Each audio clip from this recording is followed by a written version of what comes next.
Hi everybody, we're here with a video of these beautiful medium Australian Labradoodle puppies. Hi, I'm Claire from Isle Doodles, and these are the 9 puppies from our box of chocolates litter. These puppies are over 7 weeks old now. They're closing in on 8 weeks. And normally today's video would be our allocation video. But instead today we have a group video where everybody is enjoying some chicken necks. And the reason why we have a group video and not our allocation video is because we have a bit of an unusual situation at Isle Labradoodles. All of our Labradoodles have been exposed to kennel cough. Kennel cough is something, ouch, oh, I just got a bite there. Kennel cough is something that as breeders we are always very worried of, and it is a very scary thing to have come through your kennel. We right now have 3 different litters, and we have 20 puppies in total, and all of our puppies have been exposed. All of our litters have at least 1 sick puppy in them, and all of our adult Labradoodles are also all sick with kennel cough. So what does this mean? For the adults, pretty much nothing. It means they have an uncomfortable throat and a cough, and they otherwise are perfectly fine. It will run its course over the next week to 10 days, and then they will just go back to their normal selves. They are highly, highly contagious though during this period of time. For our adult Labradoodles, it means they're isolated away from us. They're on a totally different level and in a totally different part of our home. They are not interacting whatsoever in any way with any of the puppies. It also means that every time they see us, we have a particular set of clothes on, because it's important when we're dealing with the puppies that we have one set of clothes that is for one group of dogs, and then we have a different set for the other group, and then we wash our hands really thoroughly in between times. So what does it mean for the puppies? Well, for the puppies, it's a lot more dangerous. Kennel cough can be fatal for puppies. Not the kennel cough itself, but for the fact that kennel cough can quite easily develop into secondary pneumonia. And puppies, when they have secondary pneumonia, often do not survive. So this is why it's such a fear for us. It's also so contagious. It's contagious before you even know it's in your kennel.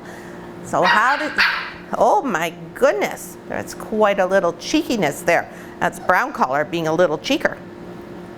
So the way that kennel cough made its way into Isle Labradoodles was one of our own Labradoodles, who's living in a guardian home, came for a visit, as our dogs often do. She was totally asymptomatic. There was no signs at all there was anything wrong. And then after she went home, it was discovered indeed she had kennel cough.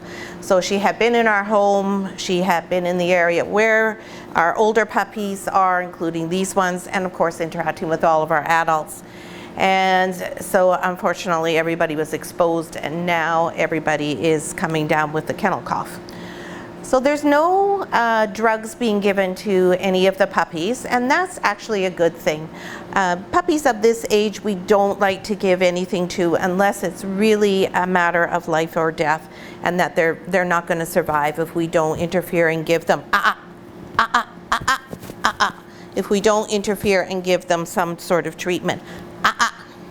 So what we did, because kennel cough can be either viral or bacterial, was we used our own adult Labradoodles as our test subjects. We tried 2 different antibiotics that are commonly used when you're dealing with kennel cough on our adult dogs to see if there was an improvement. Because if the antibiotics are going to work, you're going to see a result within 3 days. And unfortunately, neither of them worked. So that tells us and our vets that we are dealing with a viral form of kennel cough, for which there is nothing that we can do other than provide supportive care.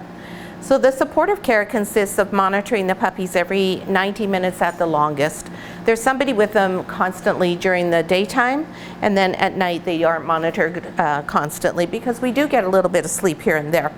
And what we do is we just want to be sure that the puppies are not showing us any indications, hey Kaya, hi Kaya, that they are being a little bit lethargic, they're off their food, or they're not drinking.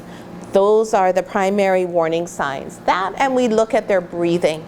We actually just look at their bodies and how they're breathing, and we want to make sure that their breathing isn't changing in any way.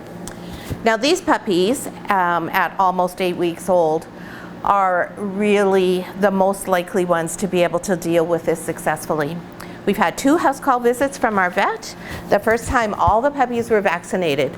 Now just because they're vaccinated doesn't mean they won't get kennel cough, because some of them already, the disease was incubating for long enough that they were going to get it regardless. But it might help lessen the impact. Nobody who is coughing has terrible, terrible coughs.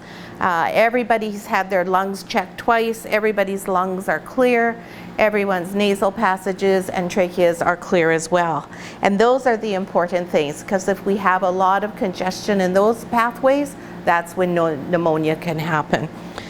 So this is all we can do for now, is just provide them with a place that's warm, dry, give them high quality food. The raw diet really helps with this.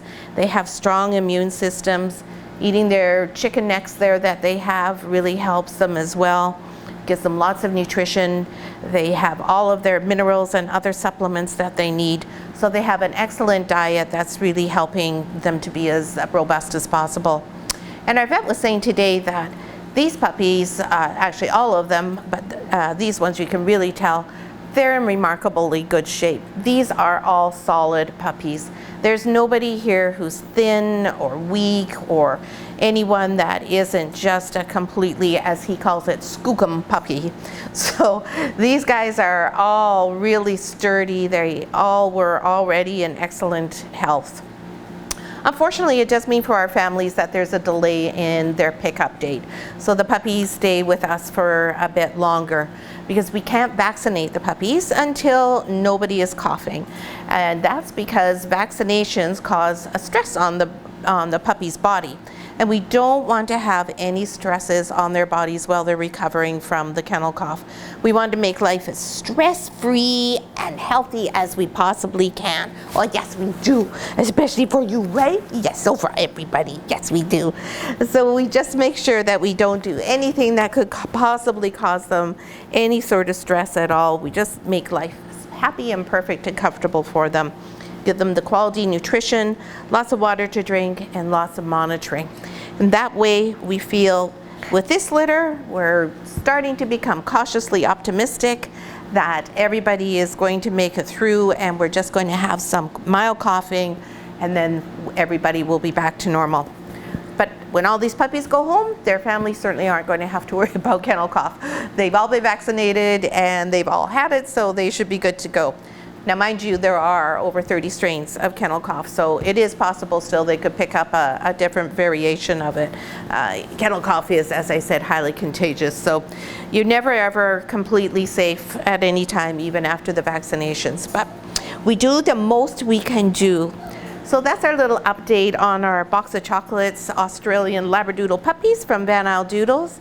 Hope you enjoyed seeing them all again. They're so much fun to watch with their bones, and they're all running around together. You can see they all get along beautifully. They're all very affectionate puppies. They're very responsive. They're having a great time because our house is being painted right now.